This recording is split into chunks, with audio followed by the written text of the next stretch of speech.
सुप्रभात बच्चों, यह वीडियो स्टैंडर्ड 11 के लिए है। मैं आप लोगों को काव्य मंजरी पुस्तक से साखी दोहे पढ़ा रही थी। आज मैं आप लोगों को कुछ प्रश्न और उसके उत्तर बता रही हूँ जो एग्जाम में इस प्रकार से आते हैं। आप लोग इसे कॉपी में भी लिख सकते हैं या अभ्यास कर सकते हैं। नंबर 1 देखिए, साखी दोहे में कबीरदास जी क्या संदेश दिए हैं, साहित्य में उनका क्या स्थान है। कबीरदास द्वारा रचित साखी में उन्होंने उपदेशात्मक, उपदेश देने वाली जो भाषा होती है उसे उपदेशात्मक भाषा में भगवान को प्राप्त करने के मार्ग बताए हैं। कबीर निर्गुण ब्रह्म के उपासक थे। उनके राम निर्गुण ब्रह्म है। उनके राम सर्वव्यापक है, सर्वकालीन है। उनका ब्रह्म अरूप, अनाम, अजन्मा, अनुपम और सूक्ष्म है। उन्होंने ईश्वर को पाने के लिए वह संसार और वेद मार्ग पर चले, लेकिन कोई काम नहीं आया। जब सतगुरु ने ज्ञान का दीपक हाथ में दिया तो अज्ञान रूपी अंधेरा मिट गया। जब प्रेम रूपी बादल बरसता है तो बाहर भीतर सब भीग जाता है। कहने का तात्पर्य है कि आत्मा तक उससे प्रसन्न हो जाती है। कबीर का यह कहना है कि जब वह राम से बिछड़ गए तो उन्हें न दिन में चैन पड़ा और न रात में, न सपने में ही चैन पड़ता था। वह कहते हैं कि कहीं भी उन्हें सुख की प्राप्ति नहीं हुई, चाहे धूप में हो या छांव में। यहाँ पे कबीरदास जी कहना चाहते हैं कि सच्चा सुख तो ईश्वर की प्राप्ति में ही है। मरने के बाद भी यदि राम से भेंट नहीं हुई तो पूरा जीवन व्यर्थ चला गया। जैसे लोहे को कोई काठ से बदल ले, लोहा है उसको आप काठ का मतलब लकड़ी से अदला बदली कर ले और फिर उसे पारस, यानी पारस क्या है, वह पत्थर जो लोहे को सोने में बदल देता है, वह पारस मिले तो उसके पास पारस की प्राप्ति बेकार है, क्योंकि उसने लोहे को क्या किया, लकड़ी में बदल दिया।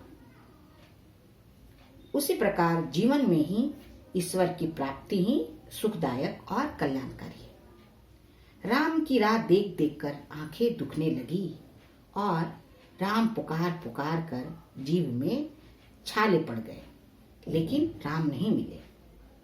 कहने का तात्पर्य यह है कि आडंबर छोड़कर मन से राम का भजन करना चाहिए। कबीरदास यही कहते हैं कि जो सांसारिक आडंबर है, दिखावा है, उसे छोड़ देना चाहिए और मन से भगवान की भक्ति करनी चाहिए।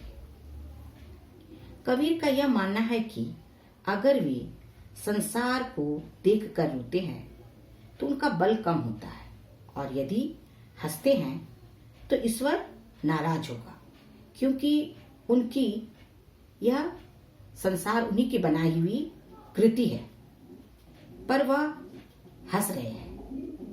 ईश्वर से न मिलने का शोक उनके हृदय के अंदर बैठ गया है और अंदर ही अंदर उन्हें खाए जा रहा है। जैसे लकड़ी में लगा हुआ घुन उसे अंदर ही अंदर खाता रहता है, उसी प्रकार से कबीरदास जी जो है उसे, उनको ईश्वर की प्राप्ति नहीं हुई है, इसलिए वे जो है अंदर ही अंदर खोखले होते जा रहे हैं। ईश्वर की प्राप्ति के लिए वह पर्वत पर्वत घूमे, रो रो कर अपने नेत्र खराब कर लिए, लेकिन उन्हें ऐसी कोई दवा न मिली जिससे कि ईश्वर की प्राप्ति हो जाती और उनका जीवन सफल हो जाता। यहाँ पर कबीरदास जी कहना चाह रहे हैं कि भटकने से ईश्वर की प्राप्ति नहीं होती। कबीर कहते हैं कि मैं संसार में ईश्वर के बनाए हुए बहुत से रूपों को देखने आया था। जब मैं संत हुआ तो मुझे संतों का साथ मिला, तभी उस अनूप मतलब ईश्वर भगवान के दर्शन हो गए।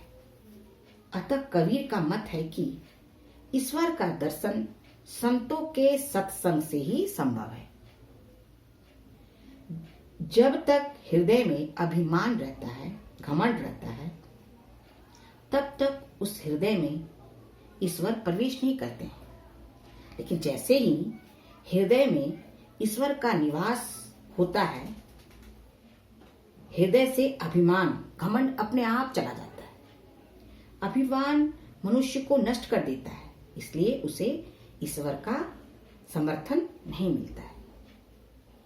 संसार में शरीर से जो इस दोहे में कबीरदास जी जोगी लिखे।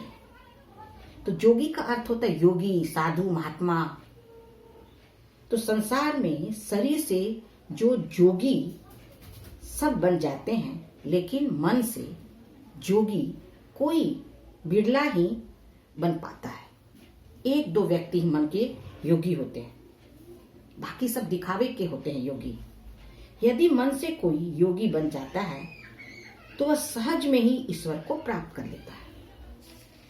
कबीर सच्चे अर्थों में युग दृष्टा थे। उन्होंने जीवन भर समाज में व्याप्त रूढ़ियों और आडंबरों का डटकर विरोध किया। जो भी रूढ़ी आडंबर सबका उन्होंने प्रतिकार किया, विरोध किया। इसलिए वे युग निर्माता और क्रांतिकारी महात्मा के रूप में पूजित है। कबीरदास अशिक्षित थे, लेकिन अद्भुत प्रतिभा के धनी थे। खुले आकाश के नीचे बैठे लोगों के बीच में अपनी अनुभूति को अभिव्यक्त करना ही उनकी साहित्य सेवा थी। उन्होंने राम यानी ईश्वर को जानने की प्रेरणा दी है। जैसे कबीर एक ना जोनियो तो बहु जोनियो क्या होई, एक तय सब होत है, सब तय एक ना हुई। इस प्रकार से कबीरदास जी ने साहित्य में अपना महत्वपूर्ण योगदान दिया है। इसके अलावा मैं आ रही हूं नंबर 2। देखिए, परमात्मा से आत्मा के बिछोड़ने के दुख को कवि ने कैसे व्यक्त किया है। इस प्रकार के भी प्रश्न आते हैं, मैं इसका उत्तर दे रही हूं। हर मनुष्य संसार में ऐसा सुख चाहता है जो सदा रहे, जो शाश्वत हो। संसार की वस्तुओं से भले ही हमें आराम और क्षणिक सुख सुविधा प्राप्त हो जाए, पर सच्चा और स्थिर सुख आत्मा से परमात्मा के मिलने में है। उस सर्वव्यापक ईश्वर के बिछड़ने पर मनुष्य को कहीं भी सुख नहीं है। इस दोहे में कबीरदास जी लिखे हैं, बसुरी सुख न रैनी सुख, ना सुख सुपने माही, कबीर बिछटा राम सू, ना सुख धूप ना छां। कबीरदास जी कहते हैं कि मैं अमरता पाने के लिए पर्वत पर घूमा और रो रो कर अपने नेत्र खराब किए, पर मुझे अमरता प्राप्त करने वाली ऐसी कोई भी जड़ी बूटी नहीं मिली। मुझे शाश्वत सुख पाने का कोई मार्ग नहीं मिला। आत्मा को परमात्मा से मिलने की जितनी तड़प होती है, उसे परम सत्य संत कबीरदास जी ने इन शब्दों में कहा है, अखड़िया झाई पड़ी पंत निहारी निहारी, जिभड़िया छाला पड़िया राम पुकारी पुकारी।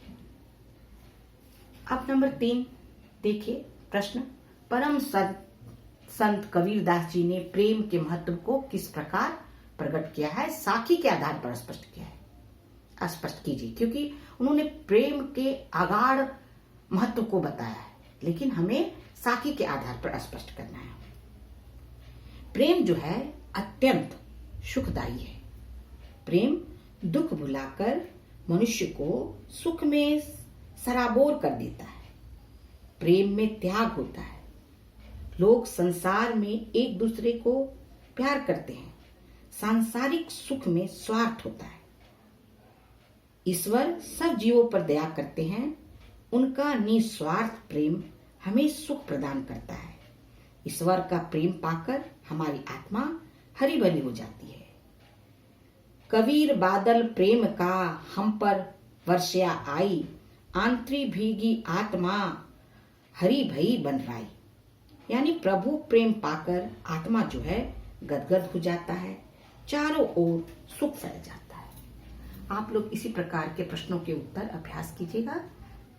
Thank you children.